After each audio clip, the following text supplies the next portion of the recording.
Episode 11 Tuan Muda Penakluk Surga, selamat datang di Sobat Bang Oks. Kita langsung lanjut ceritanya. Subscribe, nyalakan loncengnya, dan mari kita mulai. Mungkin dia punya cara rahasia untuk menyelamatkan nyawanya. Keduanya tidak pergi, tetapi menatap kosong ke tempat Gu Chen melompat, masing-masing memilih jarak aman dari yang lain untuk duduk bersila. Gu Chen melompat ke danau, tubuhnya tenggelam semakin dalam.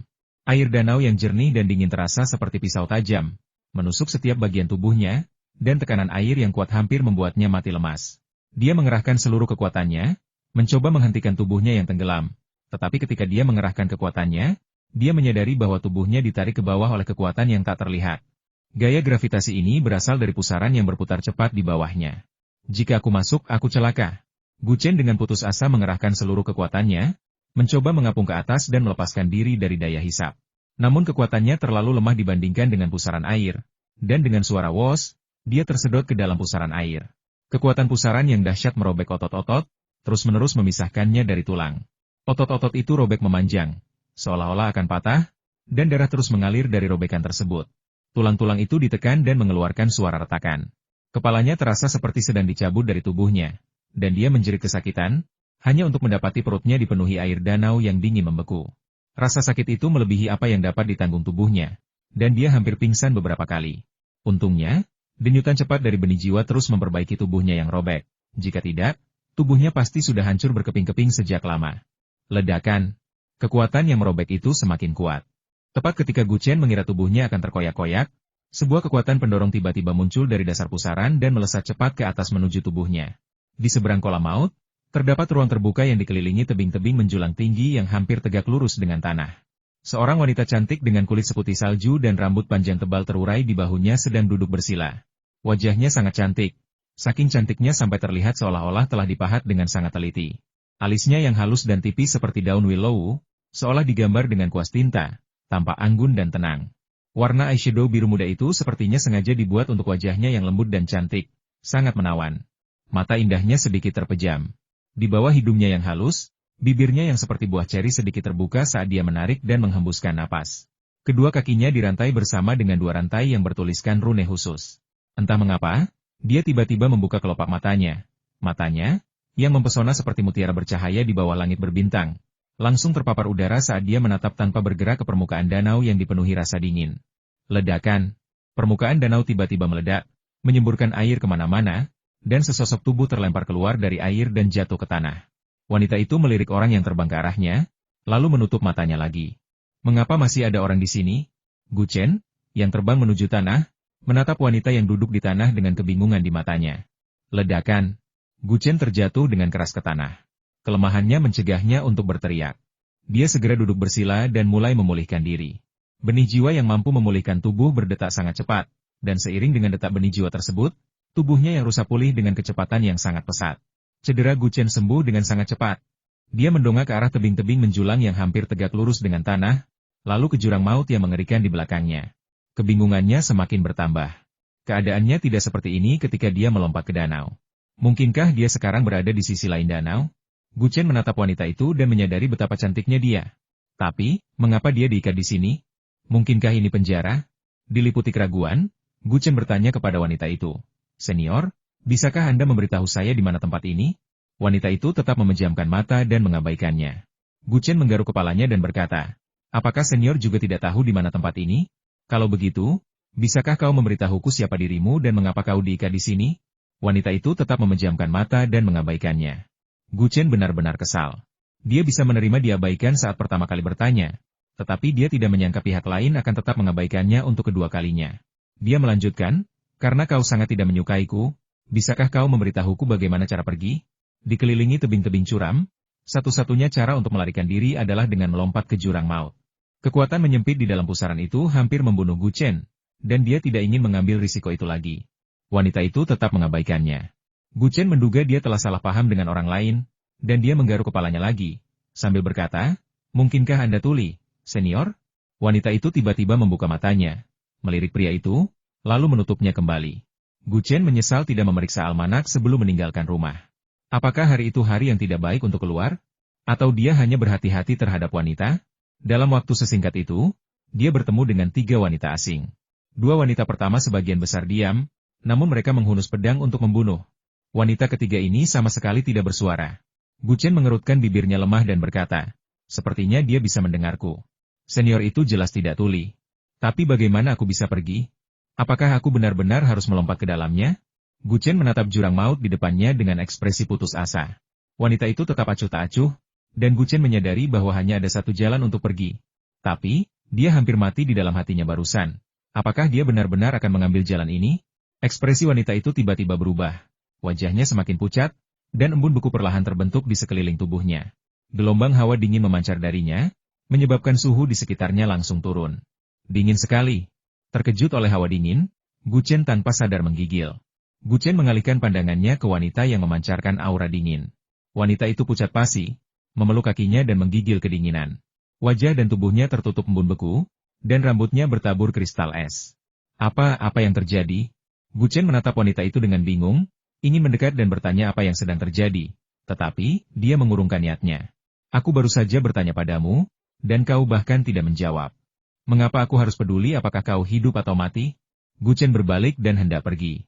Wanita itu jatuh ke tanah dengan bunyi gedebuk dan kehilangan kesadaran. Guchen memejamkan mata dan menghela napas.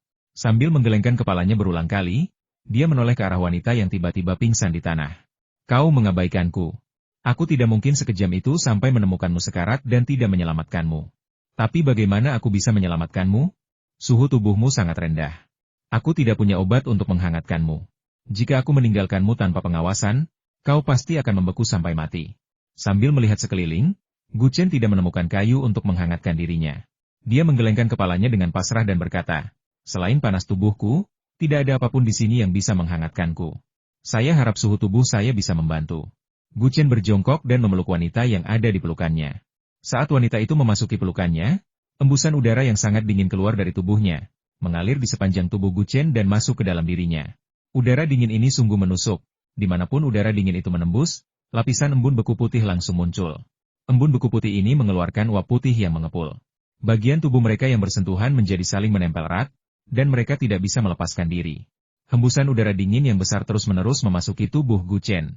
Dingin. Guchen belum pernah merasakan dingin seperti ini sebelumnya. Begitu menyentuhnya, dia menjerit kesakitan dan mencoba melepaskan diri, tetapi sudah terlambat. Guchen menghela napas dalam hati, menyadari situasinya sangat genting. Jika ini terus berlanjut dia akan segera membeku sampai mati. Tapi, membebaskan diri? Mustahil. Daya rekat dari kekuatan es ini terlalu kuat. Dia akan mati. Terpisah? Mustahil. Keduanya tetap berpelukan erat. Tidak lama kemudian, Guchen mendapati bibirnya berubah ungu, seluruh tubuhnya terasa sangat sakit, kulitnya terasa seperti akan meledak, dan lapisan kristal es mulai muncul di permukaan tubuhnya. Wajahnya tertutup embun beku, dan rambutnya tertutup lapisan kristal es. Dingin sekali, dingin sekali. Bibirnya bergetar saat merasakan darah mengalir semakin lambat di tubuhnya. Jika ini terus berlanjut, dia benar-benar akan menggigit sampai mati. Benih jiwa. Tolong. Guchen menyalurkan energi sejatinya untuk menghantam benih jiwa yang sebelumnya tidak bergerak dengan keras, dan pada saat ini perlahan mulai berdenyut. Suara mendesing. Sebuah gaya hisap terpancar dari benih jiwa, dan saat benih jiwa berputar, gaya hisap tersebut semakin kuat, bahkan menarik energi dingin di dalam tubuh Guchen ke dalam. Udara dingin itu mengalir semakin cepat. Tak lama kemudian, terbentuklah aliran udara dingin yang dengan cepat menyerbu benih jiwa. Sebelum benih jiwa berputar, energi dingin yang telah memancar dari tubuh wanita itu dan memasuki tubuh Guchen tampaknya telah mencapai titik jenuh dan berhenti masuk. Lelah. Guchen belum pernah merasa selelah ini sebelumnya, bahkan saat berlatih 8 langkah kesunyian. Sebagai seorang seniman bela diri, seseorang harus selalu waspada. Namun, sebagai seseorang yang sangat kelelahan, Guchen tak kuasa menahan keinginan kelopak mata atas dan bawahnya untuk saling berdekatan, dan pada akhirnya, ia sama sekali tak bisa membuka matanya dan perlahan tertidur. Desir. Rasa dingin di antara keduanya terus-menerus terserap ke dalam benih jiwa. Saat gumpalan rasa dingin berikutnya terserap, benih jiwa berhenti berputar dan mulai berdenyut secara ritmis lagi, seperti sebelumnya. Embun beku di tubuh mereka berangsur-angsur menghilang, dan suhu tubuh mereka meningkat dengan cepat. Saat suhu tubuhnya kembali normal, wanita yang sedang digendong oleh Guchen itu segera terbangun. Bahkan sebelum membuka matanya, dia menyadari sudah lama sekali dia tidak merasa senyaman ini berbaring di sini. Dia menggeser tubuhnya, merasakan sesuatu mengikatnya. Dia menyukai perasaan itu. Kemudian, dia mencoba meregangkan tubuhnya, tetapi mendapati bahwa dia masih terikat erat. Senyum tipis teruk di bibirnya saat dia menutup matanya lagi, menikmati kenyamanan itu. Namun, dia dengan cepat membuka matanya lagi. Sebelum kehilangan kesadaran, dia jelas-jelas terbaring di tanah. Sekarang, dia terbaring begitu jauh dari tebing. Jadi bagaimana mungkin ada sesuatu yang mengikatnya? Dia menoleh ke arah borgol itu. Yang terlihat olehnya adalah wajah tampan. Wajah bocah yang baru saja disemprot air dari kolam renang. Penyerangan tidak senonoh. Kemarahan wanita itu langsung meluap. Ia segera mendorong lengan yang mengikatnya. Pemilik lengan itu membuka matanya, dan sebelum ia sempat mengerti apa yang terjadi, ia meninju dada pria itu. Gu Chen batuk darah dan terlempar ke tebing yang tidak jauh dari situ. Sakit, sakit, sakit.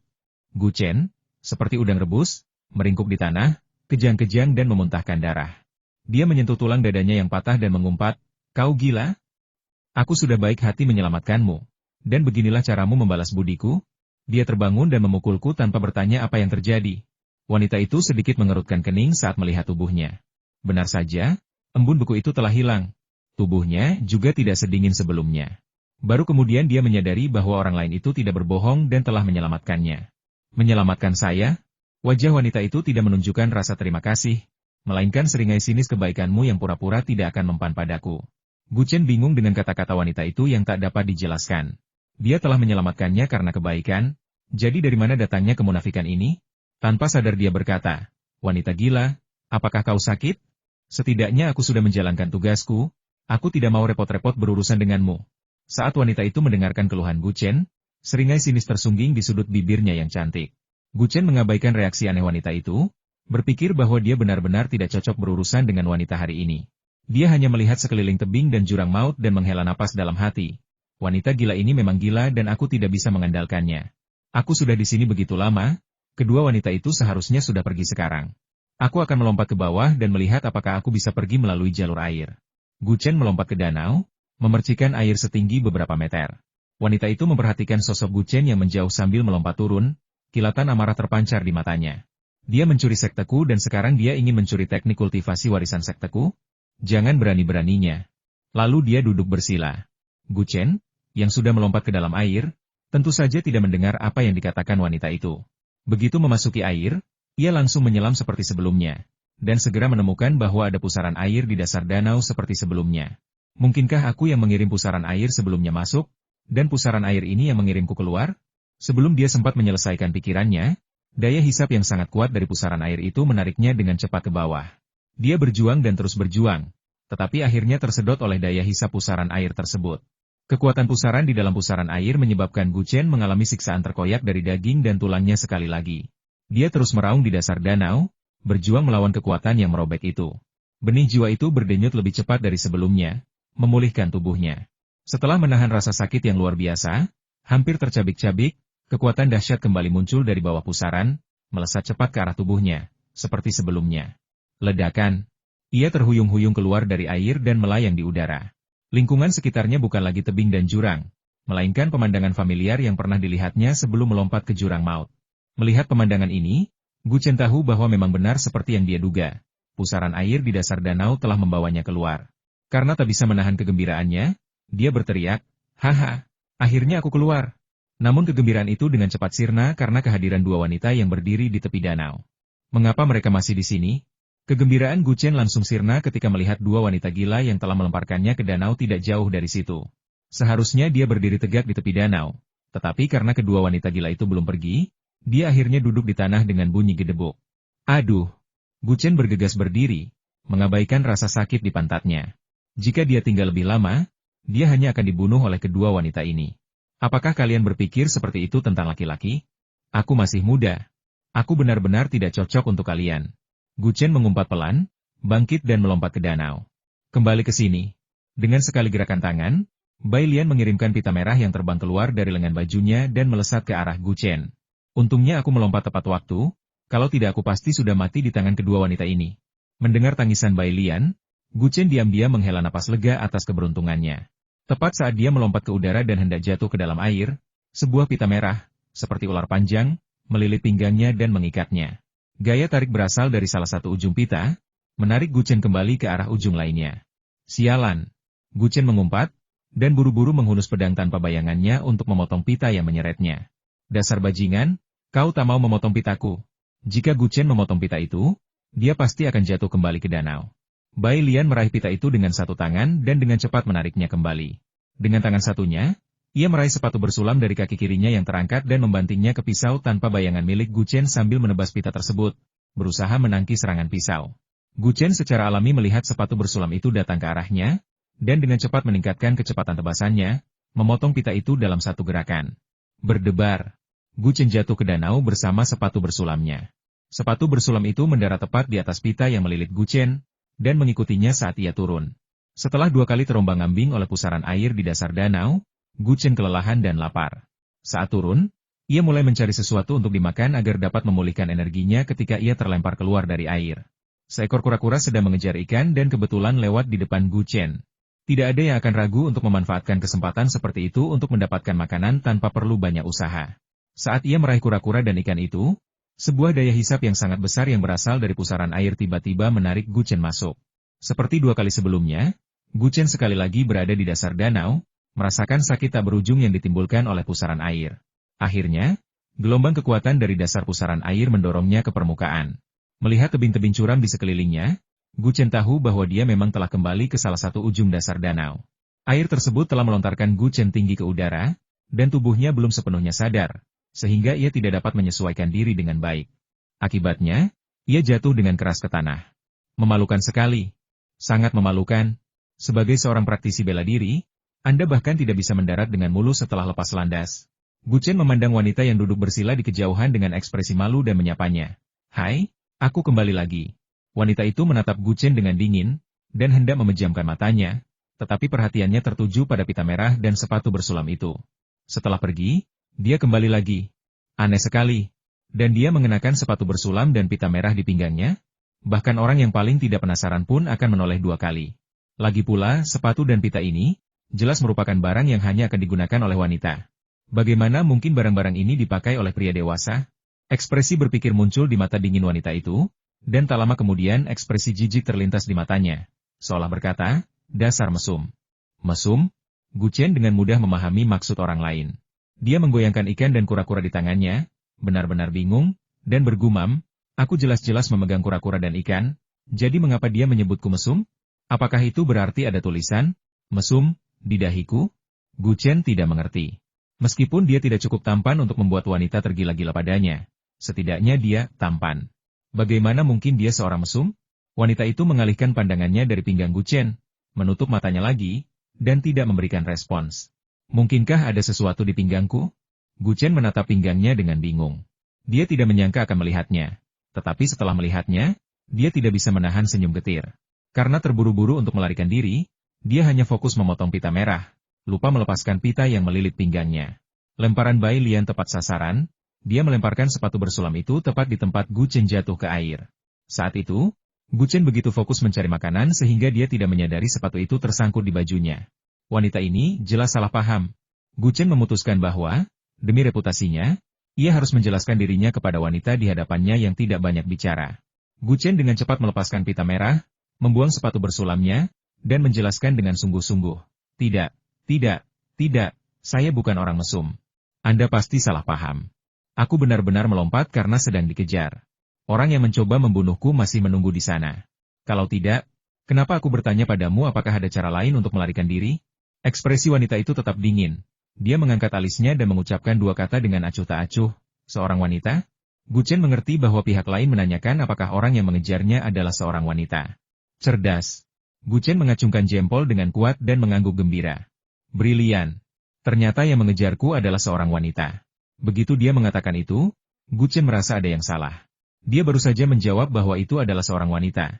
Tetapi wanita di depannya menatapnya semakin lama semakin yakin bahwa dia adalah seorang mesum.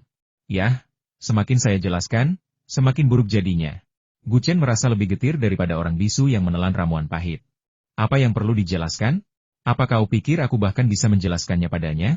Gu Chen mengerutkan bibir, memutuskan untuk tidak menjelaskan apapun lagi kepada wanita ini. Dia harus fokus menyelesaikan kura-kura dan ikan besar di tangannya terlebih dahulu, karena dia sangat lapar. Kayu bakar di dalam gua sangat sedikit. Akhirnya, ia menemukan tumpukan kecil kayu bakar di sudut dan membawanya ke tempat yang tidak jauh dari wanita itu lalu menyalakannya. Tanpa panci untuk merebus air dan memasak, ikan dan kura-kura hanya bisa dipanggang dan dimakan. Lingkungan sekitarnya bermandikan cahaya merah dari api, dan kayu bakar yang menyala berderak dan meletup-letup. Semuanya tampak begitu damai dan tenang. Gu Chen meletakkan ikan bakar dan daging kura-kura di depan wanita itu dan berkata, "Silakan makan bersama kami." Wanita itu melirik Gu Chen, lalu dengan tenang menerima makanan yang ditawarkannya dan mulai makan. Gu Chen berjalan kembali ke perapian dan mulai makan juga. Keduanya menyelesaikan makan mereka tanpa bertukar sepatah kata pun. Setelah wanita itu selesai makan, dia akhirnya memecah keheningan dan berkata kepada Gu Chen, "Aku tidak akan makan dengan cuma-cuma. Aku akan mengajarimu serangkaian teknik bela diri." Gu Chen buru-buru melambaikan tangannya untuk menghentikannya, sambil berkata, "Lupakan teknik kultivasi. Bisakah kau menunjukkan jalan keluar yang aman?" "Tentu saja. Selain jalan yang kulewati sebelumnya, ada dua wanita gila yang menghalangi jalan di luar. Aku tidak mau mati di tangan mereka." "Dua?" Wanita itu mengangkat alisnya dan menatap Gu Chen dengan ekspresi yang sangat aneh. Gu Chen tentu saja mengerti maksud pihak lain. Jelas, wanita ini sekali lagi salah menilai dirinya. "Tidak, tidak, kamu salah paham lagi. Aku tidak selingkuh. Begini ceritanya, aku tanpa sengaja tidur dengan seorang wanita, dan wanita lain mengetahuinya. Aku mencoba menjelaskan kepada wanita yang tidur denganku, tetapi dia tidak mau mendengarkan dan mencoba membunuhku. Dan wanita lain itu juga ingin membunuhku." Sebelum Gu Chen selesai berbicara, wanita itu memutar matanya dan mendengus, "Jika kau tidur dengan satu wanita, dua wanita akan mengejarmu." Namun, jawaban sederhana itu justru memberi ruang bagi imajinasi untuk berkembang liar. Ekspresi aneh wanita itu seolah berkata, "Jika kau tidak melakukan apapun kepada kedua wanita ini, mengapa mereka datang untuk membunuhmu?" Gu Chen merasa kepalanya akan meledak karena berusaha menjelaskan. Dia bisa mengerti jika seseorang dibunuh oleh wanita yang pernah tidur dengannya. Tapi bagaimana wanita kedua bisa ikut menyerang? Ini benar-benar tidak bisa dipahami. Gu Chen ingin melanjutkan penjelasannya kepada wanita itu, tetapi wanita itu memotongnya dengan tatapan matanya. "Tujuanmu adalah untuk mempelajari ilmu bela diriku?"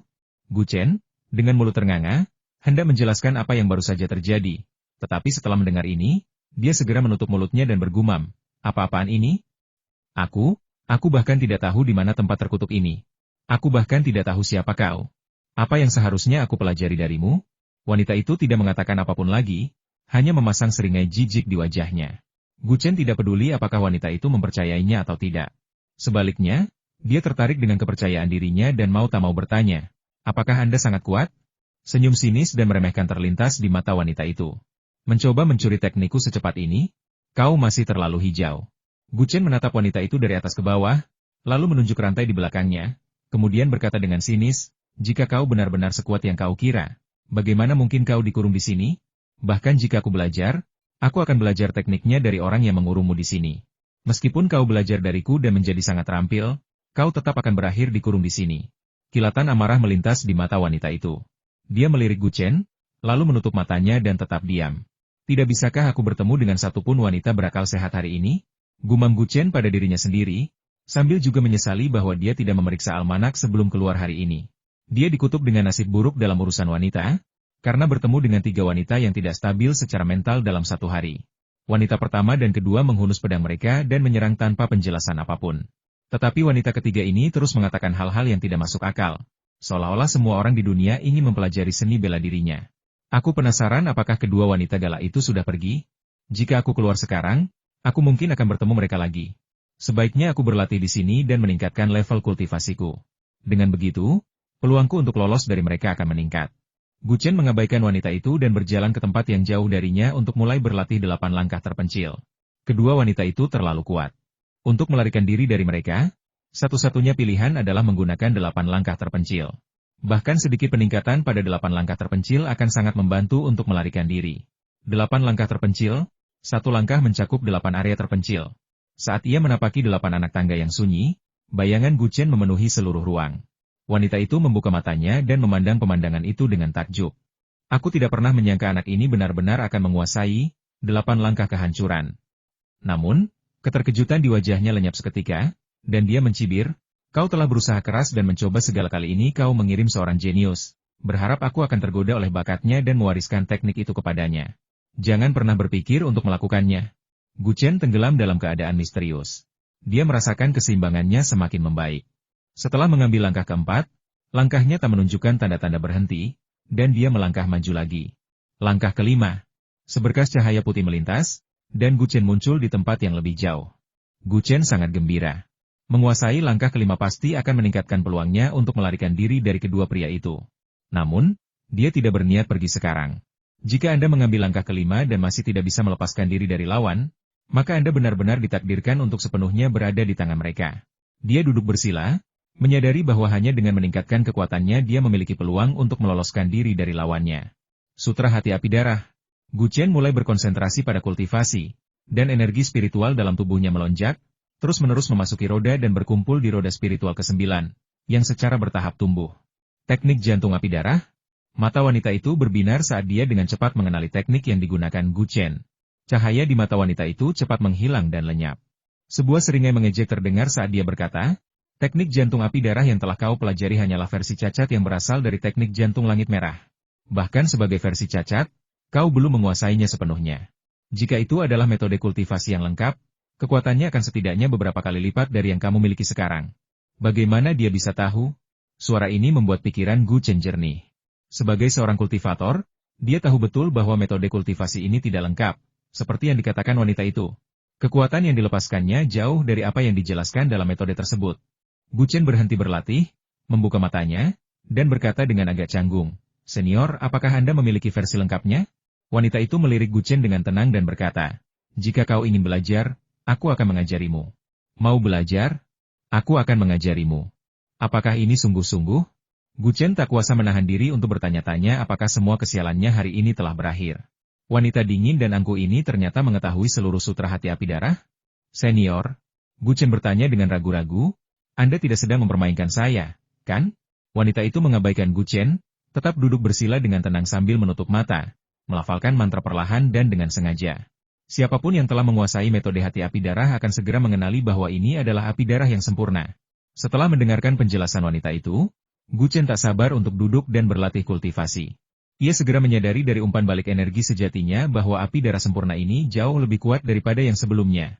Kecepatan pengumpulan energi spiritual dan waktu yang dibutuhkan untuk mengubahnya menjadi energi sejati sedang mengalami perubahan yang luar biasa. Segera, sebuah garis panjang terukir dalam-dalam di roda roh ke-9 oleh energi sejati. Kitab, Sutra Hati Api Darah, yang lengkap memang sangat ampuh. Gu Chen mengulang beberapa kali teknik kultivasi mental lengkap, kemudian keluar dari keadaan kultivasi dan langsung melompat ke kolam es. Berdebar. Wanita itu memandang percikan air, dengan kilatan sinis di matanya, dan berkata sambil tertawa dingin. Setelah mempelajari tekniknya, dia langsung terjun ke danau tanpa mengucapkan selamat tinggal. "Anak ini benar-benar dikirim olehmu untuk mempelajari teknikku." Namun, anak ini cukup bodoh. Dia bahkan tidak tahu bahwa metode kultivasi yang kau ajarkan padanya berbeda, bukan yang ini. Sepertinya anak ini pasti akan dimarahi saat kembali nanti. Ledakan. Tidak lama setelah wanita itu selesai berbicara, air memercik ke danau, dan Gu Chen, yang sedang memegang beberapa ikan, terhempas ke tengah danau. Wanita itu menatap Gu Chen, yang tergeletak di tanah dalam keadaan berantakan, matanya dipenuhi rasa terkejut. Bukankah anak ini pergi setelah mempelajari ilmu bela diri? Mengapa dia kembali lagi? Dalam waktu sesingkat itu, dia tidak mungkin bisa mencapai sekte tersebut, apalagi meninggalkannya. Tentu saja, dia juga tidak mungkin tahu bahwa api darah yang baru saja dipelajarinya bukanlah teknik yang diinginkan seseorang. Gu Chen meletakkan ikan itu di samping api dan berkata dengan senyum canggung, "Meskipun aku tidak tahu mengapa kau diikat di sini. Saat aku mencari kayu bakar tadi, aku melihat beberapa remah roti kukus di tanah, serta beberapa roti kukus yang sudah kering. Dengan kata lain, seseorang membawakanmu makanan secara teratur. Bakpao kukus itu jelas tidak baik untuk kesehatanmu, jadi aku turun dan menangkap ikan untukmu." Wanita itu tidak peduli dan mencibir dalam hati. "Kau hanya mencoba menipuku agar mau mengajarimu seni bela diri." Gu Chen menyeka air dari wajahnya dan bertanya kepada wanita itu, kekuatan yang merobek di pusaran air di dasar danau sangat dahsyat. "Teknik jantung api darah, yang kau ajarkan padaku juga merupakan teknik yang dapat melepaskan semburan kekuatan secara instan. Bukankah lingkungan di bawah sana lebih cocok untuk kultivasinya?" Wanita itu memandang Gu Chen dengan heran, sambil berpikir dalam hati anak ini memiliki pemahaman yang sangat tinggi. Dia baru mempelajari teknik ini dalam waktu singkat dan baru mempraktikannya beberapa kali. Namun dia sudah memperoleh wawasan yang begitu mendalam. Ekspresi terkejut di mata wanita itu sekilas terlihat, lalu dia mengangguk dan berkata, "Anda benar. Gaya yang merobek dan memutar di dalam pusaran menyebabkan tubuh berputar ke arah yang berlawanan, yang meningkatkan perluasan meridian. Sejalan dengan itu, meridian menyerap lebih banyak energi spiritual dari biasanya. Saat Anda menggunakan teknik jantung api darah, lagi, energi spiritual di meridian akan meningkat secara signifikan, menghasilkan efek ledakan seketika. Jadi begitulah. Gu Chen samar-samar menyadari bahwa lingkungan di bawahnya cocok untuk mengolah metode jantung api darah, tetapi dia tidak mengerti mengapa. Setelah mendengar apa yang dikatakan wanita itu, dia tiba-tiba mengerti. Gu Chen mengucapkan selamat tinggal kepada wanita itu dan berbalik berjalan menuju danau. Kekuatan yang merobek dan memutar di dalam pusaran itu, sebuah kilatan cahaya aneh muncul di mata wanita itu. Dia hampir melupakannya jika Gu Chen tidak menyebutkannya. Gaya tarik dan sobek di dasar danau menimbulkan kerusakan pada tubuh yang tidak dapat ditahan oleh energi spiritual dan benih jiwa.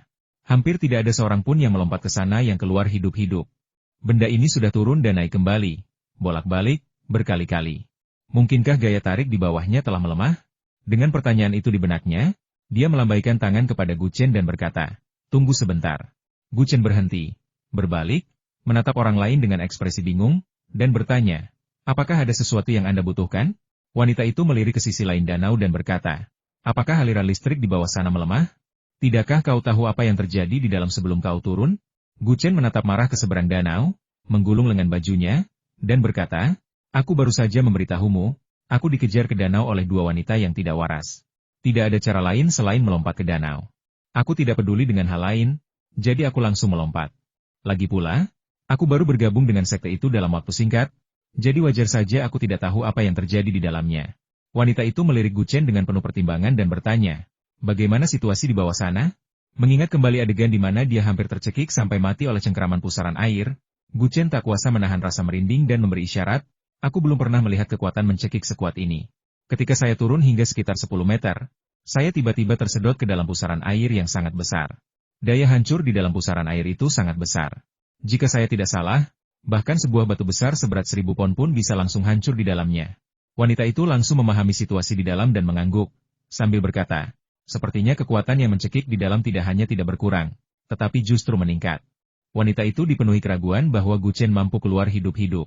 Kekuatan berputar di dalam pusaran itu pasti akan berakibat fatal, bahkan bagi seorang ahli yang jauh lebih kuat daripada Gu Chen, apalagi seseorang dengan tingkat kultivasi seperti dia saat ini. Tapi bagaimana dia bisa keluar? Gu Chen tidak menyadari kebingungan wanita itu dan tentu saja tidak tahu apa yang dipikirkannya. Dia memusatkan perhatiannya pada apa yang ada di bawah pusaran air itu dan bertanya kepada wanita itu lagi, "Dilihat dari ekspresimu, kau tampaknya sangat berpengetahuan tentang apa yang ada di bawah sana. Jadi, katakan padaku, apa sebenarnya yang ada di bawah pusaran air itu yang dapat menghasilkan kekuatan merobek dan menarik yang begitu dahsyat?" Wanita itu menggelengkan kepalanya sedikit dan berkata, "Aku tidak tahu. Belum ada seorang pun yang pernah mencapai dasarnya. Anehnya, kau bisa turun dan kembali naik. Aku telah melihat banyak orang yang tingkat kultivasinya di atasmu meninggal ketika mereka melompat ke bawah. Pemimpin sekte pernah turun, tetapi dia terluka parah dan harus melarikan diri ke permukaan tidak lama kemudian. Tapi dia pasti menyelam lebih dalam daripada kamu." Gu Chen menatap wanita itu dengan heran, "Ada hal seperti itu? Sebelumnya, aku hanya tahu bahwa kekuatan pencekikan di dalam pusaran itu sangat besar, dan aku berasumsi bahwa itu karena tingkat kultivasiku tidak mencukupi sehingga aku disiksa seperti ini. Oleh karena itu, aku sama sekali tidak tahu bahwa tingkat kultivasi sama sekali tidak berpengaruh di sini." Gu Chen diam-diam merasa gembira. Jika bukan karena bantuan benih jiwa, dia mungkin sudah menjadi makanan ikan di dasar danau sekarang. Wanita itu memperhatikan ekspresi terkejut di wajah Gu Chen dan bertanya-tanya, dilihat dari ekspresinya, keterkejutannya setelah mendengar ini bukan pura-pura. Mungkinkah dia benar-benar tidak diutus oleh orang itu? Gu Chen mengangguk berulang kali dan memuji, "Tingkat kultivasi pemimpin sekte saat ini sangat tinggi. Jika saya memiliki kesempatan untuk bertemu dengannya, saya harus bertanya seberapa dalam ia telah menyelami dan apa yang telah ia lihat di sana." Gu Chen dipenuhi rasa ingin tahu tentang tempat yang tidak dikenal itu dan tidak sabar untuk bertemu dengan pihak lain dan mengajukan lebih banyak pertanyaan kepadanya.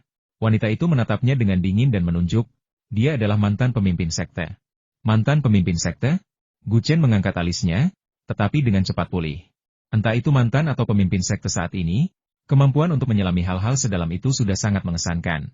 Karena pemimpin sekte sebelumnya begitu kuat, pemimpin sekte saat ini seharusnya tidak kalah kuatnya. Dia bertanya kepada wanita itu, "Apakah pemimpin sekte saat ini pernah menyelam ke bawah air?" Wanita itu menggelengkan kepalanya, yang merupakan jawabannya kepada Gu Chen. Ia semakin bingung dengan kedatangan Gu Chen. Dia tidak tahu betapa berbahayanya tempat ini, dan dia juga tidak mengenal mantan pemimpin sekte itu. Apakah dia benar-benar bukan utusan dari orang-orang itu? Setelah berpikir sejenak, dia bertanya kepada Gu Chen, "Siapakah tuanmu?"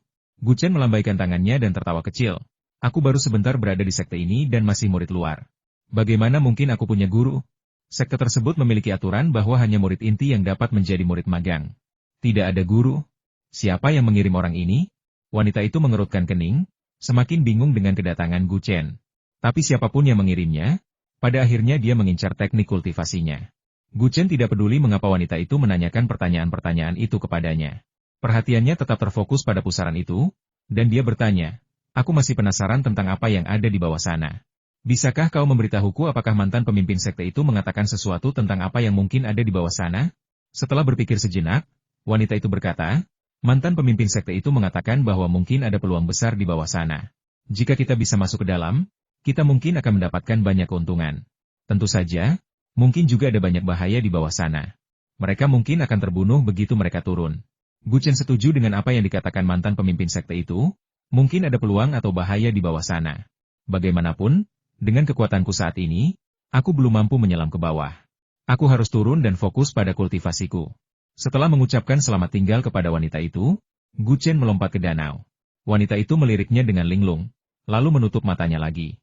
Tubuh Gu Chen dengan cepat turun, dan dia dengan cepat tersedot ke dalam pusaran oleh daya hisapnya. Kekuatan mencekik yang dahsyat itu kembali menyiksanya, seperti sebelumnya. Itu merobek otot, tulang, dan dagingnya, dengan suara retakan yang terus-menerus terdengar dari tulangnya. Benih jiwa itu berdetak lebih cepat dari biasanya, dengan cepat menyembuhkan area yang terluka. Gu Chen menahan siksaan rasa sakit, berjuang untuk menyilangkan kakinya, dan mengaktifkan metode jantung api darah, menyebabkan energi spiritual di meridian dan dagingnya terus berkumpul di roda spiritualnya, mendorong roda spiritual ke-9 ke depan. Pada awalnya, kecepatan dorongan roda roh sangat lambat, tetapi tak lama kemudian, dengan kekuatan pusaran yang mencekik dan meningkatkan perluasan tubuh, energi spiritual yang keluar dari meridian dan daging menerjang maju seperti kuda liar, menghantam roda roh ke-9. Itu sangat cepat.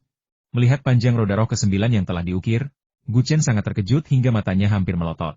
Dengan kecepatan ini, dia akan menyelesaikan ukiran roda roh ke-9 dalam waktu kurang dari setengah bulan. Putaran ke-9 pembangunan fondasi. Ini selalu menjadi putaran yang paling sulit dan terbesar.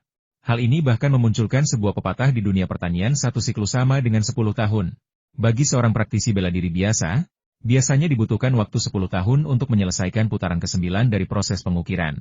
Bahkan di antara para ahli bela diri jenius sekalipun, mereka yang mampu menyelesaikan ukiran tersebut dalam setahun sangatlah langka. Gu Chen dengan bersemangat menahan cekikan pusaran energi di tubuhnya, terus mengaktifkan teknik jantung api darah, secara bertahap membentuk siklus ke-9. Tenggelam dalam kultivasinya, Gu Chen seolah lupa waktu dan rasa lelah. Ia terus-menerus terjebak dalam pusaran, hanya menangkap beberapa ikan dan bergegas ke permukaan ketika kelaparan, sebelum melompat kembali ke danau. Wanita itu merasakan aura Gu Chen yang terus meningkat dan menghela napas dalam hati melihat betapa cepatnya perkembangannya. Bahkan dengan api darah yang sempurna, kemajuan seperti itu terlalu cepat. Setelah sesaat terkejut, wanita itu merasa semakin merendahkan diri. Di lingkungan bawah laut yang berbahaya seperti itu, jika seseorang bisa berkultivasi dan bertahan hidup tanpa mati, maka ia akan menjadi babi. Kecepatan kultivasinya tidak akan jauh lebih lambat dari sekarang. Gu Chen berlatih tanpa lelah, dan pada hari ke-15, energi spiritual yang terkumpul di roda spiritual ke-9 melonjak maju dan akhirnya memenuhi roda spiritual ke-9. Ledakan. Roda roh ke-9 berkilauan dengan cahaya putih dan terhubung sepenuhnya. Energi spiritual yang pekat itu masih berkumpul di roda Roletes seperti sebelumnya. Tetapi tidak peduli bagaimana dampaknya terhadap roda tersebut, tidak akan ada lagi roda spiritual yang muncul di atasnya. Gu Chen tahu bahwa dia telah mencapai tingkat ke-9 alam roda Qi dan sekarang berada di kesempurnaan agung. Tugas selanjutnya adalah menembus ke tingkat ke-10 alam pendirian fondasi, yang juga disebut tingkat ke-10 sempurna dari pendirian fondasi oleh Tetua Huo. Bagaimana cara mencapai ronde ke-10? Gu Chen menyadari bahwa pengetahuannya tentang seni bela diri di bidang ini terlalu terbatas.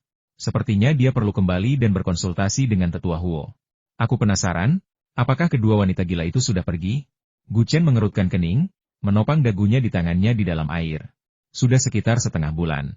Kecuali jika kedua wanita itu keras kepala, seharusnya mereka sudah pergi sekarang, kan? Aku ingin tahu apakah wanita itu tahu sesuatu tentang masalah Silun ini? Dilihat dari ketajaman pikirannya, dia pasti tahu sesuatu, kan? Sambil memikirkan hal ini, Gu Chen muncul. Begitu muncul dari dalam air, aura dingin yang seolah mampu membekukan seseorang hingga mati, berhembus dari tanah. Gu Chen memeluk lengannya dan menggigil kedinginan. Dulu tidak sedingin ini saat aku keluar, kenapa sekarang sedingin ini? Mungkinkah? Gu Chen dengan lelah turun ke tanah, mengibaskan air dari tubuhnya sambil menatap ke arah tempat wanita itu biasanya berdiri. Embun beku putih yang terlihat jelas sekali lagi menyelimuti seluruh tubuh wanita itu, dan hawa dingin yang menusuk menyebabkan dia terus kejang-kejang bahkan setelah dia pingsan. Seperti yang sudah diduga. Guchen mengangkat tangannya dan mengusap dahinya dengan cemas. Dalam 2 minggu terakhir, hal seperti ini terjadi hampir setiap 5 hari sekali, dan dia harus datang menyelamatkan setiap kali. Menyelamatkan orang? Itu sebenarnya bukan masalah. Guchen berjalan menuju wanita itu dengan ekspresi gelisah, menatap wanita yang membeku itu dan menghela napas dalam-dalam. Masalah terbesarnya adalah, setiap kali dia menghidupkan kembali seseorang, dia akan ditampar.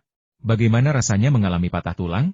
Guchen mengangkat tangannya untuk menggosok dahinya yang sedikit nyeri. Untungnya, dia memiliki benih jiwa untuk membantunya. Ayolah. Aku benar-benar tidak bermaksud memanfaatkanmu. Cantik. Guchen membungkuk dan menarik wanita itu, yang aura dinginnya bisa membekukan tahu menjadi batu, ke dalam pelukannya. Embun beku putih mulai muncul di tubuhnya. Dalam sekejap mata, tubuh mereka hampir membeku menjadi satu. Dari kejauhan tampak seperti 2 kepompong raksasa. Benih jiwa yang berdenyut itu mulai berputar lagi, menyerap hawa dingin dari keduanya ke kedalamannya. Kelelahan Guchen semakin meningkat, dan kelopak matanya perlahan-lahan terkulai saat ia tertidur. Desir. Benih jiwa itu berputar riang, menyerap energi dingin dari tubuh kedua orang itu, dan tumbuh menjadi ukuran kecil secara tak terlihat. Saat hawa dingin perlahan-lahan terserap, embun beku di kulit mereka menghilang, dan suhu tubuh mereka mulai naik. Keduanya berpelukan erat, seperti sepasang kekasih yang sedang dimabuk cinta. Guchen tidur nyenyak, menikmati perasaan memeluk wanita yang begitu lembut dan cantik. Tubuhnya terasa sangat nyaman, dan naluri kejantanannya membuat tangannya perlahan meluncur ke pantat wanita itu. Ia perlahan sadar kembali, dan merasakan sensasi hangat dan lembut di telapak tangannya, yang membuatnya mengangkat alis. Apa ini? Karena penasaran, anak itu secara naluriah meraih tangan itu dan meremasnya dengan keras, merasakan sensasi lembut dan kenyal menyelimutinya. Rasanya sangat kenyal. Bibir Guchen melengkung membentuk senyum tipis, memperlihatkan ekspresi puas dan gembira. Pada saat itu juga, wanita yang masih berada dalam pelukannya, bernapas teratur dan tidur nyenyak dengan mata tertutup, tiba-tiba membuka matanya, melepaskan diri dari pelukannya, dan meninju dadanya. Dia batuk mengeluarkan darah dan terlempar ke danau akibat benturan yang keras. Rasa sakit di dadanya dan air danau yang dingin segera membuatnya menyadari apa yang baru saja terjadi. Guchen berbaring di atas air, merasakan sakit akibat tulang yang patah di dadanya. Tidak seperti sebelumnya, dia tidak melompat dan berteriak protes. Dia hanya tersenyum getir dan tak berdaya. Aku dipukuli lagi. Aku benar-benar melakukan perbuatan baik untuk menyelamatkanmu. Aku masih setengah tertidur ketika mencoba menyentuh sesuatu yang hangat dan halus di telapak tanganku. Karena penasaran, aku tidak bisa menahan diri untuk menyentuhnya. Aku tidak melakukannya dengan sengaja. Kenapa kau harus menyakitiku? Kau wanita yang gila. Wanita itu sudah duduk. Ini bukan pertama kalinya hal ini terjadi. Tetapi setiap kali dia bangun, dia selalu digendong. Kali ini, dia bahkan didorong pantatnya. Reaksi normalnya adalah meninju pria itu.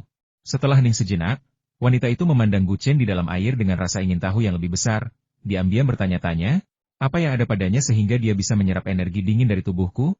Mungkinkah dia benar-benar dikirim oleh perempuan jalang itu? Wanita itu sedikit mengerutkan kening. Luka-luka di tubuhnya, disebabkan oleh perempuan jalang itu. Anak ini benar-benar mampu menyerap energi dingin ketika racun dingin itu muncul. Perempuan jalang itu pasti telah memberinya sesuatu. Kalau tidak, bagaimana mungkin dia bisa menyerap racun dingin itu? Guchen telah pulih sepenuhnya berkat kekuatan penyembuhan dari benih jiwa.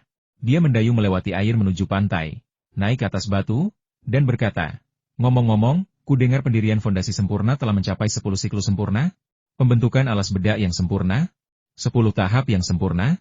Alis wanita itu sedikit berkedut. Tidak banyak orang yang tahu tentang 10 tahap pembentukan alas bedak. Jadi bagaimana mungkin dia tahu?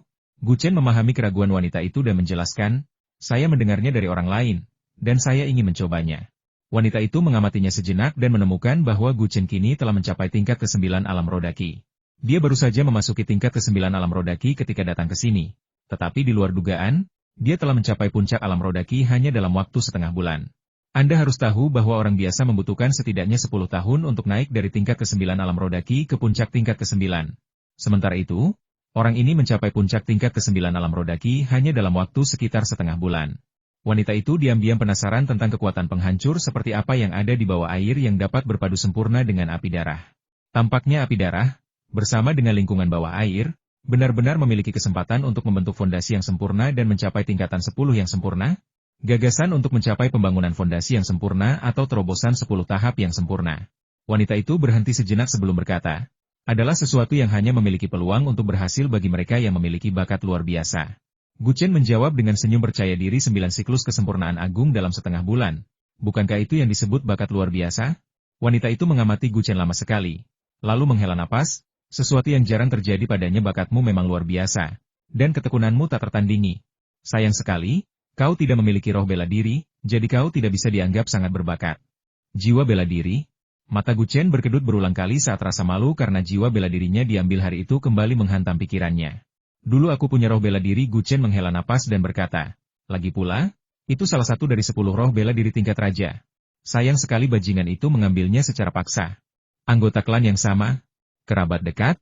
Mata wanita itu berbinar, lalu senyum dingin dan mengejek muncul di matanya. Benar. Jika mereka bukan dari klan yang sama atau kerabat dekat, garis keturunan mereka pun tidak sama. Bagaimana mungkin mereka memiliki kesempatan untuk mentransplantasikan jiwa bela diri? Hanya orang-orang yang paling mereka percayai yang mudah dilukai. Anggota klan bukan kerabat dekat. Gu Chen menggelengkan kepalanya, matanya dipenuhi kebencian. Seharusnya dia sudah menjadi orang pilihan surga sejak lama, tetapi sekarang dia masih berjuang di sekte luar. Wanita itu sedikit mengerutkan kening dan berkata, meskipun bukan kerabat dekat, kemungkinan gagal tetap kecil. Sepertinya, orang itu cukup berani dan pasti seorang jenius yang langka. Gu Chen mencibir dengan nada meremehkan. Dengan merampas jiwa bela diri orang lain seperti ini, hatinya pada dasarnya lemah. Jadi bagaimana mungkin dia bisa menjadi seorang pendekar sejati? Sedangkan untuk jenius, dia bahkan kurang layak.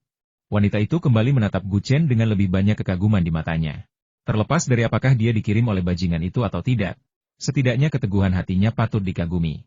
Jika kau benar-benar memiliki jiwa bela diri yang termasuk dalam 10 jiwa bela diri tingkat raja teratas, jangan terlalu berkecil hati. Wanita itu menghibur dengan lembut. Aku pernah mendengar bahwa setelah jiwa bela diri peringkat raja atau lebih tinggi diambil, masih ada kemungkinan jiwa itu akan tumbuh kembali. Jantung Gu Chen berdebar kencang. Terakhir kali jiwa bela dirinya diambil, itu karena terlalu banyak orang yang mengetahuinya.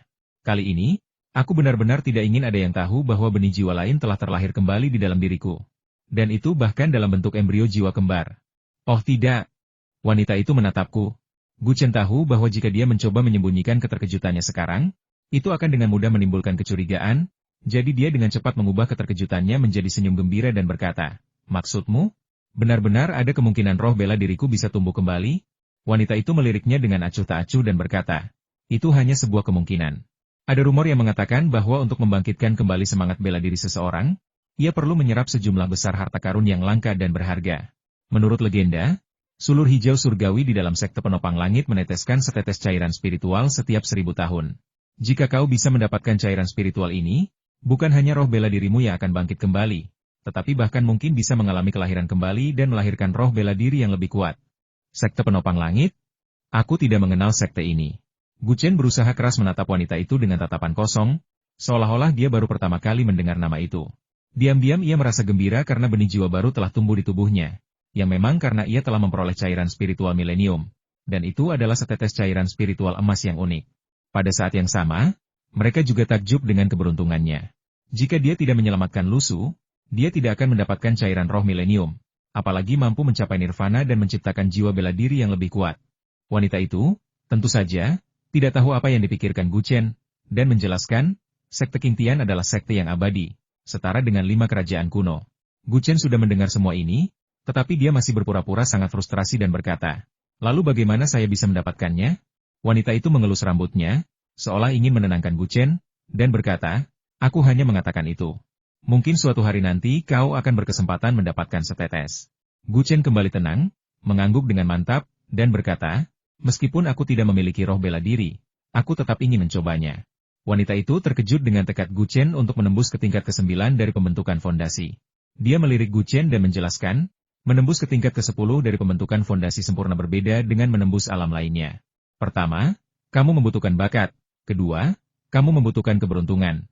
Ketiga, kamu membutuhkan teknik kultivasi yang baik, dan seterusnya, agar memiliki peluang untuk berhasil. Jika kamu bersikeras untuk mencoba, kamu perlu menyiapkan setidaknya 20.000 batu jiwa. 20.000 tael? Gu Chen terkejut dengan jumlah batu jiwa yang dibutuhkan. Meskipun dia mempertaruhkan nyawanya untuk membunuh Qiu Tianlang hari itu, dia hanya mendapatkan 1.000 tael batu jiwa. 20.000 batu jiwa? Gu Chen menyadari. Tak heran jika begitu sulit untuk mencapai pembangunan fondasi yang sempurna. Setelah sekian lama, Batu jiwa yang dibutuhkan untuk 10 siklus sempurna cukup untuk banyak orang bekerja selama 10 kehidupan dan tetap tidak dapat mendapatkannya. Wanita itu memperhatikan kebingungan Gu Chen dan membimbingnya. Kau adalah murid tingkat luar, jadi kau bisa pergi ke puncak Tianzhu. Ada sebuah kuil kuno di tengah jalan menuruni gunung. Kuil itu mungkin sudah runtuh sekarang. Sekitar 2 meter di bawah kuil itu, seharusnya ada lebih dari 20.000 batu jiwa yang terkubur. Kembalikan saja mereka. Benarkah? Gu Chen menatap wanita itu dengan tak percaya. Apakah sekte itu benar-benar memiliki puncak pilar surgawi? Itu 20.000 batu jiwa. Wanita ini memberikannya begitu saja padaku? Bukankah itu sangat murah hati? Silakan lihat sendiri. Wanita itu tak repot-repot menjawab lebih lanjut, pergi sekarang, nanti aku berubah pikiran dan memukulmu sampai mati di sini. Gu Chen secara naluriah mundur 2 langkah, menatap wanita tanpa ekspresi itu dengan waspada, dengan hati-hati memastikan apakah dia sedang bercanda. Akhirnya, dia menyadari wanita ini sama sekali tidak bercanda. Batu jiwa itu tampak nyata dan fakta bahwa dia berubah pikiran dan membunuh seseorang juga tampak tidak palsu. Ada masalah, kata Gu Chen sambil mengangkat jari telunjuknya. Bagaimana aku bisa mendapatkan kembali semua batu jiwa ini? Di sana ada kantung penelan surga, yang mampu menampung segalanya, dan akan kuberikan padamu juga. Setelah mengatakan ini, wanita itu menutup matanya dan berhenti berbicara, seolah-olah dia menahan keinginan untuk membunuh orang itu. Kantung pemakan? Gu Chen tersentak. Dia pernah mendengar tentang hal seperti itu sebelumnya, tetapi belum pernah melihatnya secara langsung. Dia tidak pernah membayangkan bahwa dia akan memiliki kesempatan untuk memiliki harta karun seperti itu. Ini adalah tas yang dari luar tampak tidak berbeda dari tas biasa, tetapi memiliki kapasitas yang sangat besar di dalamnya. Sekalipun Anda memasukkan sesuatu ke dalamnya, tas itu tetap terasa kosong, dan orang yang memegangnya sama sekali tidak merasakan beban tambahan. Tas itu sangat ringan. Terima kasih. Gu Chen berbalik dan melompat ke dalam air. Setelah menahan siksaan pusaran air di dasar air, dia terlempar keluar lagi. Pada saat itu, kedua wanita yang menjaga danau tersebut telah menghilang tanpa jejak. Akhirnya, mereka pergi. Gu Chen tersenyum, mengeringkan air dari tubuhnya, dan melangkah menuju puncak Tianzhu. Puncak Tianzhu terletak di sisi barat pegunungan Xianling. Ini adalah gunung yang relatif terpencil. Gu Chen pernah ke sana sebelumnya, jadi dia sangat dengan jalan menuju ke sana. Ia segera tiba di puncak Tianzhu, dan mengikuti petunjuk wanita itu, ia mendaki ke lereng gunung. Seperti yang diceritakan wanita itu, memang ada reruntuhan yang tersisa setelah sebuah rumah runtuh di tengah perjalanan mendaki gunung. Ini pasti yang dimaksud wanita itu, reruntuhan yang tersisa setelah kuil itu runtuh. Gu Chen mulai mencari ke bawah di sepanjang bagian tengah reruntuhan. Dia mencari lapis demi lapis sampai akhirnya dia melihat tanah sebelum kuil itu runtuh, di mana beberapa lilin merah, yang pecah menjadi 2, tergeletak di tanah. Gu Chen mulai menggali tanah, dan saat tanah perlahan terbuka, dia samar-samar merasakan aura batu jiwa. Dia terus menggali, dan tak lama kemudian dia menemukan batu jiwa yang dicarinya. Selain itu, jumlah batu jiwa ini sangat banyak. Jika saya tidak salah, seharusnya ada 22.000 tael. Gu Chen merasa seperti akan pingsan. 20.000 batu jiwa. Dia mempertaruhkan nyawanya untuk membunuh Qiu Tianlang, dan hanya mendapatkan 1.000 batu jiwa. Namun seseorang begitu iri hingga ingin membunuhnya. Sekarang, 20.000 batu jiwa. Gu Chen memandang batu-batu jiwa itu dengan gembira, lalu buru-buru memasukkannya ke dalam kantung penelan langit. Hebat! Gu Chen ingin meraung ke langit dan melompat ke kolam dingin maut, tetapi dia berhenti setelah hanya beberapa langkah. Aku sudah berlatih di jurang kematian begitu lama, dan wanita itu makan ikan bersamaku setiap hari. Dia pasti sudah muak sekarang. Batu jiwa ini bernilai lebih dari 22.000 tael. Sebaiknya aku menggunakannya untuk membeli makanan dan beberapa pil yang bisa melawan hawa dingin. Dengan begitu, meskipun aku tidak ada, dia bisa menggunakan pil-pil ini untuk mengusir hawa dingin dari tubuhnya. Memikirkan hal ini, Gu Chen mengeluarkan 100 tael batu jiwa dari kantung penelan surganya, memakainya, dan berjalan cepat menuju toko umum. Toko umum adalah toko yang didirikan oleh sekte untuk menyediakan kebutuhan sehari-hari bagi para muridnya. Toko ini memiliki segala sesuatu yang Anda inginkan, dan para murid dapat menggunakan batu jiwa atau uang yang diperoleh dari berburu hewan liar dan inti binatang untuk menukarkan apa yang mereka inginkan. Namun, batu jiwa sangat mahal, dan para murid hanya menggunakannya jika benar-benar diperlukan. Mereka bahkan tidak akan pernah berpikir untuk menukarkan batu jiwa dengan barang lain. Gu Chen berlari kecil dan dengan cepat tiba di toko kelontong. Wajahnya dipenuhi debu dan kotoran karena mencari batu jiwa di reruntuhan, dan pakaiannya yang compang-camping membuatnya tampak seperti pengemis dari kejauhan. Banyak orang membeli barang di toko kelontong. Begitu Gu Chen melangkah masuk ke toko kelontong, ia langsung disambut dengan cemoohan dari banyak orang yang berbisik, lihat betapa lusuhnya dia. Bagaimana mungkin dia punya uang untuk membeli apapun? Menurutku kita harus memasang tanda di pintu masuk toko yang bertuliskan, pengemis dilarang masuk. Ya, saya rasa saran ini bagus. Para hadirin ikut berkomentar, tak satupun dari mereka memandang Gu Chen dengan ekspresi ramah. Gu Chen mengerutkan kening saat mendengarkan. Permusuhan di sekte luar benar-benar terlalu berat. Semua orang berada di bawah tekanan besar karena persaingan setiap hari. Tetapi jika tekanan ini dilepaskan ke arah yang salah, dan orang selalu fokus pada kekurangan orang lain, mudah untuk menjadi ekstrim dalam kepribadian. Lupakan saja. Gu Chen menggelengkan kepalanya. Aku bukan orang tua mereka, kenapa aku harus begitu peduli? Aku hanya akan melihat daging di konter dan melihat apakah ada yang cocok untukku. Daging ular piton api, daging serigala bumi, daging rusa berkobar, daging rubah ungu. Berbagai jenis daging diletakkan di atasnya. Latihan fisik saya sangat intens, dan wanita itu sangat lemah karena terpapar cuaca dingin. Kita perlu membeli makanan yang lebih baik untuk membantunya pulih. Gu Chen berpikir sejenak, lalu melambaikan tangan kepada pelayan kurus namun tanpa cekatan di sebelahnya dan berkata, "Pelayan, saya pesan semuanya. Tolong kemas untuk saya." Sebagai seorang asisten toko, asisten ini tentu memiliki mata yang tajam. Ia dengan cepat menyadari bahwa Gu Chen adalah murid yang baru diinisiasi, terutama karena pakaiannya compang-camping, yang semakin menunjukkan bahwa ia adalah murid baru yang sangat miskin. Secara umum, mereka adalah orang-orang termiskin dari yang termiskin. Mereka sama sekali tidak mampu membeli makanan yang ada di etalase. Lebih penting lagi, seperti biasanya, seorang murid batin akan segera tiba. Daging terbaik tentu saja dipilih terlebih dahulu untuk para murid inti. Pelayan tetap tenang dan tak terpengaruh, melirik Gu Chen sebelum dengan malas berkata, "Tidak untuk dijual." "Tidak untuk dijual?" Gu Chen menunduk melihat pakaiannya mengikuti pandangan pelayan dan tak kuasa menahan tawa. Pakaiannya jelas tidak terlihat seperti seseorang yang mampu membeli makanan di sini. "Permisi," kata Gu Chen sambil tersenyum dan menyatukan kedua tangannya sebagai salam. "Kakak senior, saya agak terburu-buru dan belum berganti pakaian. Adapun uang untuk membeli daging ini, saya masih memilikinya. Sekalipun aku memilikinya, aku tidak akan menjualnya." Penjaga toko itu melambaikan tangannya dengan tidak sabar, seolah mengusir lalat, dan berkata, "Pergi sana." Gu Chen berdiri di sana dengan tercengang, menatap orang lain itu dengan sedikit kebingungan. Seorang penjual, dia membayar barangnya sendiri, mengapa dia bertindak seperti ini? Pelayan itu menatap Gu Chen dengan tidak sabar, hatinya dipenuhi kekesalan. Bahkan daging terbaik pun dinilai kualitasnya. Dan jika dia membiarkanmu memilih sebelum murid-murid inti mendapat kesempatan, mereka mungkin tidak mendapatkan yang terbaik. Lalu bagaimana dia bisa mengambil hati para murid inti? "Tufang, dagingnya enak sekali hari ini. Aku akan kembali setengah jam lagi untuk mengambil 3 kati." Seorang praktisi bela diri yang lewat melontarkan komentar kepada tukang daging, lalu dengan santai berjalan menghampiri dan melihat rak-rak pedagang lain dengan tangan di belakang punggungnya. Pelayan bernama Tufang segera berdiri dan berkata, "Saudara Liu, jangan khawatir, kami akan menyimpan yang terbaik untuk Anda." Keheranan Gu Chen berubah menjadi kesadaran. Pakaian orang itu jelas milik seorang murid inti. Orang ini, tampaknya memperlakukan orang secara berbeda berdasarkan status mereka. "Aku juga punya uang," kata Gu Chen dengan sabar. Ini merepotkan. Tufang yang agak kurus itu kembali duduk di bangku. Tampaknya tidak menyadari teriakan Gu Chen. Ia mengumpat dalam hati, ini adalah daging yang telah ia pilih dengan cermat. Pada saat ini, biasanya murid-murid inti yang datang untuk membelinya. Ia sudah menyimpan daging busuk untuk murid-murid luar. Menjual daging yang bagus kepada kalian, bagaimana ia bisa mengambil hati murid-murid inti? Para pendatang baru yang bodoh di sekte inti itu. Gu Chen menggaruk kepalanya, merasa sangat kesal. Dia datang untuk membeli daging dengan semangat tinggi, hanya untuk menghadapi situasi ini. Apakah ada orang dari Balai Penegakan Hukum? Gu Chen melihat sekeliling, tetapi sayangnya mereka tidak ada di sana. Kalau tidak, dia bisa meminta bantuan mereka untuk menghadapi orang ini. Sekarang, dia tidak punya pilihan selain melakukannya sendiri. Ekspresi macam apa itu? Tufang merasakan perubahan mendadak dalam sikap Gu Chen dan berkata dengan sedikit jijik di matanya. "Apa? Kau mau memukul seseorang? Apa kau tidak tahu di mana kau berada? Toko umum ini milik sebuah sekte. Jika ada yang berani memukuli seseorang atau membuat masalah di sini, itu hanya karena orang tersebut tidak ingin tinggal di sekte itu lagi. Dia mungkin tidak berani memprovokasi orang lain, tetapi pria di depannya berpakaian seperti ini, jelas keadaannya tidak baik, jadi mengapa dia tidak berani memprovokasinya? Dasar pengemis kotor, enyah dari sini."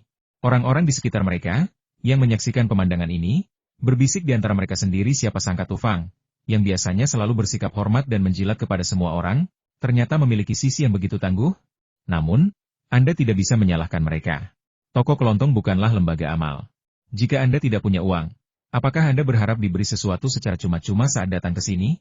Lagi pula, bahkan jika mereka memberikannya, itu hanya kubis dari jalanan.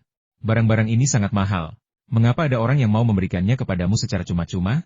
Jika mereka ingin kau pergi, pergilah saja. Mengapa kau tetap di sini? Apakah kau ingin mencuri barang-barang mereka? Tempat ini milik sebuah sekte. Jika kau ingin membuat masalah di sini, sebaiknya kau sudah muak hidup. Memukul. Terdengar suara tamparan keras dari tempat Gu Chen dan pelayannya berdiri. Lalu pelayan itu terlihat ditampar hingga jatuh ke tanah. Gu Chen dengan tenang mengeluarkan sapu tangan putih dan menyeka tangannya yang telah memukul orang itu, sambil tersenyum tipis. Namun, bagi orang lain, senyum itu tampak seperti senyum binatang buas yang berbahaya. Tamparan itu mengejutkan semua orang. Seseorang benar-benar berani memukul orang lain secara terang-terangan. Tu Fang, yang telah ditampar hingga jatuh ke tanah, menutupi pipinya yang bengkak dan menatap Gu Chen dengan marah, mengancam, "Kau berani memukulku? Kau berani memukulku? Kukatakan padamu, kau tamat. Tolong. Ada yang bikin masalah. Ada yang memukuli orang. Ada yang memukuli orang." Kilatan dingin muncul di mata Tu Fang, dan dia langsung meneriakannya, dengan senyum puas penuh dendam di bibirnya. Orang-orang di dekatnya, mungkin karena takut akan terlibat, segera mundur menjauh dari Gu Chen, sambil mendecakkan lidah dan berkata, "Anak ini, apakah dia mencari kematian? Tempat ini milik sebuah sekte, dan bahkan murid dalam, apalagi murid luar, tidak akan berani membuat masalah di sini. Seorang murid yang baru diinisiasi yang berani berkelahi di sini pasti akan celaka. Siapa yang berani membuat masalah di toko kelontongku?" Tak lama setelah Tu Fang berteriak, seorang pria parubaya dengan mata dalam dan dahi lebar keluar dengan marah dari ruang belakang. Toko umum itu milik sebuah sekte, dan seberani apapun seseorang, mereka tidak akan berani membuat masalah di sana. Dia bergegas menuju Gu Chen. Ketika yang lain melihat pria parubaya itu mendekat, mereka berbisik berulang kali, "Ini manajer toko kelontong, manajer Tong. Orang ini masih memiliki pengaruh di sekte ini.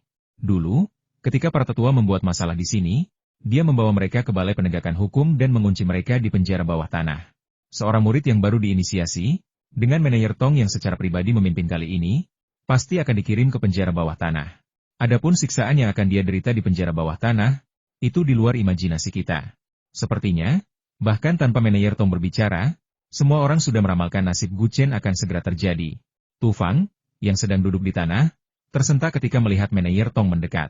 Dia menunjuk ke arah Gu Chen dan berteriak, "Manajer, itu dia. Dialah yang membuat masalah.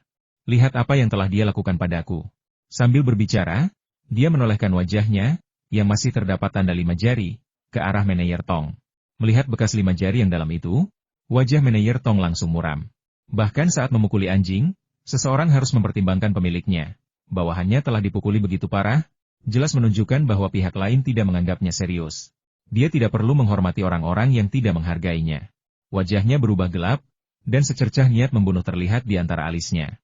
Semua orang menghela napas dalam hati, mengetahui bahwa Gu Chen akan celaka kali ini. Bukankah seharusnya dia dipukul? Gu Chen menghitung aturan sekte. 1 tamparan dan dia mungkin bahkan tidak akan punya kesempatan untuk dikurung di aula penegakan hukum dan bahkan tendangan pun tidak akan cukup. Karena itu, Gu Chen mengangkat kakinya dan menendang ke bawah. "Ayo tendang lagi." Engah, pria itu merasakan sakit yang tajam di dadanya, dan darah menyembur keluar dari mulutnya. Sombong. Mengancam. Murid baru itu, yang berpakaian seperti pengemis, menunjukkan sikap yang sama sekali berbeda dalam waktu yang sangat singkat. Semua orang terkejut. Sebelum manajer Tong muncul, pemukulan ini adalah hal yang biasa. Tapi setelah manajer Tong keluar, dia masih begitu arogan, terus memukuli orang di depan semua orang. Jika manajer Tong tidak membunuhnya, apakah dia masih akan menjadi manajer Tong? Dada manajer Tong naik turun dengan hebat. Meskipun bawahannya ini jelas bukan orang yang sepenuhnya baik, pemukulan sekeras ini tidak bisa ditoleransi. Dia bergegas menghampiri Gu Chen dan mengangkat tangannya untuk memukulnya. Gu Chen menendang asisten toko itu dan mencibir. Apakah semua orang di toko kelontong itu sama saja? Itu dia. Benar-benar dia. Saat Tong Zanggui melihat wajah Gu Chen, dia langsung membeku. Kebetulan dia sedang lewat ketika Gu Chen sedang menghadapi 3 ujian dan menyaksikan semuanya. Dia tentu tahu betapa hebatnya Gu Chen. Sialan, sungguh sial. Manajer Tong menggertakkan giginya dalam hati, mengutuk Tu Fang berkali-kali dalam pikirannya. Dasar bajingan sombong. Kau memang suka menindas orang di hari biasa. Tapi kenapa kau memprovokasi Gu Chen? Apa kau mencari kematian? Kau ingin mati? Aku belum cukup menikmati hidup. Dari semua orang yang bisa kau ganggu, kenapa kau harus memprovokasi bajingan ini? Tidakkah kau tahu dia adalah seseorang yang berhasil melewati 3 ujian? Dia berani membunuh cucu Wei Zixing dan orang-orang dari aula 3 tingkat. Apalagi yang tidak akan berani dia lakukan? Dasar pembawa sial. Jika dia menantang aula 3 tingkat karena ini, akulah yang akan mati di sini. Sikap manajer Tong berubah total. Dia tersenyum dan meminta maaf kepada Gu Chen, sambil berkata, "Adikku, ini kesalahan saya karena tidak mendisiplinkan bawahan saya dengan benar. Si bodoh itu mengabaikanmu. Mohon tunggu sebentar." Tongwu berbalik dengan marah, menatap Tufang dengan tatapan membunuh, dan berlari cepat ke arahnya. Apa yang terjadi? Semua orang bingung dengan tindakan Tongwu. Tongwu jelas-jelas akan berkelahi dengan anak itu, jadi mengapa dia berbalik? Melihat Tongwu berpaling tanpa bergerak, Tufang menduga Tongwu tidak yakin apakah pembuat onar itu Gu Chen. Dia segera menunjuk Gu Chen dan berteriak, "Meneyer Tong, anak itu yang memukulku." Itu. Sebelum dia selesai berbicara, hembusan angin bertiup dari samping, dan kemudian sebuah tangan kuat menampar wajahnya. Memukul. Dia terjatuh ke tanah, dan gigi depannya copot. "Pemilik toko, dia memukulku, kenapa kau juga memukulku?" Tufang menutupi pipinya yang bengkak, menatap Tongwu dengan kesal. Tongwu menatapnya dengan tajam dan berkata dengan tegas, "Dasar anjing sombong." Memukul. Tamparan lain datang, kekuatan dahsyatnya membuat Tufang terlempar ke udara beberapa kali. Gigi putihnya rontok seperti butiran beras. "Pemilik toko, apa kesalahan saya? Mengapa Anda memukul saya?" Pipi Tufang bengkak, dan darah terus mengalir dari mulutnya. Tongwu mengangkat tangannya dan menampar Tufang hingga jatuh ke tanah lagi. "Apa kesalahanmu? Apa kau tidak tahu?" Tufang sangat terkejut dan sedih hingga ia menangis terseduh-seduh. "Aku benar-benar tidak tahu." Memukul. Tamparan lain mendarat di wajah Tufang, membuatnya terjatuh ke depan 3 kali. Semua orang terkejut melihat pemandangan ini. Kesalahan apa yang telah dilakukan pria ini? Mengapa Tongwu memukulnya? Tongwu mengabaikan keraguan Tufang dan dengan paksa menariknya ke depan Gu Chen, memerintahkan, "Minta maaf kepada pemuda ini." "Aku harus meminta maaf padanya?" Tufang merasa bosnya sudah gila. Dia memukulinya tanpa bertanya apa yang terjadi, dan sekarang dia ingin bosnya meminta maaf pada orang ini. Tufang semakin bingung dan berteriak dengan penuh kesedihan, "Meneyer, saya telah bekerja untuk Anda dengan sukarela berkali-kali. Saya telah melakukan yang terbaik, meskipun saya belum melakukan sesuatu yang hebat. Saya benar-benar tidak mengerti mengapa Anda masih memukuli saya. Apa yang diinginkan anak ini sudah dipesan oleh seorang murid batin. Selalu ada prinsip siapa cepat dia dapat ketika membeli sesuatu. Apa salahnya jika saya tidak menjualnya kepadanya?" Tufang sengaja membangkitkan murid-murid inti dalam upaya untuk membuat Tongwu berhenti. Orang-orang di sekitar menghela napas mendengar ini. Apa kesalahan pelayan ini? Dia hanya menolak menjual sesuatu yang sudah dipesan oleh murid inti kepada orang lain. Apakah itu salah? Gu Chen sedikit mengerutkan kening dan berkata, "Aku memukulmu bukan karena alasan lain selain karena kau meremehkanku dan menyerangku duluan. Dasar bajingan, akui kesalahanmu sekarang." Bagaimana mungkin Tongwu tidak tahu apa yang dipikirkan Tufang? "Jika kau tidak memprovokasi bintang jahat ini, apakah bintang jahat ini akan menyerangmu? Lalu bagaimana jika bintang jahat ini menginginkan sesuatu yang telah dipesan oleh seorang murid inti? Bintang jahat ini bisa melewati 3 ujian."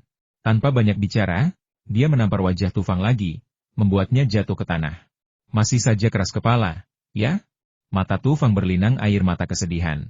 Meskipun ia masih ingin membela diri, Tongwu memukulinya tanpa bertanya apapun. Akhirnya membuatnya menyadari bahwa jika ia terus melakukannya, ia akan dipukuli sampai mati oleh Tongwu di tempat itu juga. Ia tak berani berdebat lebih lanjut, segera bersujud di tanah, membenturkan kepalanya ke tanah, dan dengan hormat meminta maaf, "Tuan muda, saya buta dan tidak menyadari kebesaran Anda. Tuan muda, kasihanilah saya dan jangan merendahkan diri Anda menjadi seorang pelayan rendahan seperti saya. Maafkan saya kali ini. Saya mohon." Tongwu, yang sebelumnya bersikap dingin dan acuh tak acuh, tersenyum patuh kepada Gu Chen dan berkata, "Adikku, aku sudah memberi pelajaran pada antek ini. Apakah menurutmu kita bisa membiarkan masalah ini begitu saja?" Pada saat itu, Tongwu, yang dulunya adalah seorang manajer yang unggul dan otoriter, dengan sungguh-sungguh meminta bantuan Gu Chen. Gu Chen menatap manajer Tong dengan rasa ingin tahu. Orang ini tampak arogan dan mendominasi saat pertama kali muncul, tetapi sikapnya tiba-tiba berubah drastis saat melihatnya. Mengapa demikian? Tongwu mencondongkan tubuh lebih dekat ke Gu Chen dan berbisik, "Saudara Chen, orang ini hanya bersikap sombong, jangan terlalu dipikirkan. Melewati 3 ujian sama sekali tidak perlu baginya untuk melakukannya. Bukan begitu? 10 sayap? 3 lintasan?" Gu Chen tiba-tiba menyadari. Jadi alasan pemilik toko itu menyingkirkan kesombongannya adalah karena dia tahu identitasnya. Pemilik toko ini sepertinya juga bukan orang baik. Tidak perlu bersikap sopan padanya. Gu Chen mengangkat matanya dan menunjuk ke meja di sebelahnya. "Kudengar barang-barang ini sudah dipesan oleh murid-murid inti?" Tongwu menggelengkan kepalanya berulang kali dan berkata, "Tidak. Adikku, jangan dengarkan omong kosong antek itu. Aku akan mengemas sebanyak yang kau mau." Saat itu, Tongwu tak sabar untuk menyingkirkan Gu Chen, si bajingan itu, dan tak peduli dengan hal lain. Gu Chen mengerti mengapa dia takut dengan situasinya dan berkata tanpa basa-basi, "Begitukah? Kalau begitu, kemas semuanya untukku." "Baiklah, saya akan segera meminta seseorang untuk mengemasnya untuk Anda. Boleh saya tanya, anak muda, apalagi yang Anda butuhkan selain ini?" Tanya Tongwu kepada Gu Chen sambil melambaikan tangan kepada para pelayan lainnya. Gu Chen menopang dagunya di tangannya dan berkata, "Saya membutuhkan sejumlah besar pil berkualitas tinggi yang dapat menahan dingin. Bisakah Anda membantu saya menemukannya?" "Baiklah," jawab Tongwu, lalu pergi sendiri ke meja tempat pil-pil itu disimpan, mengambil semua pil berkualitas tinggi, dan bertanya, "Adikku, ini semua pil berkualitas tinggi. Kamu mau berapa banyak?"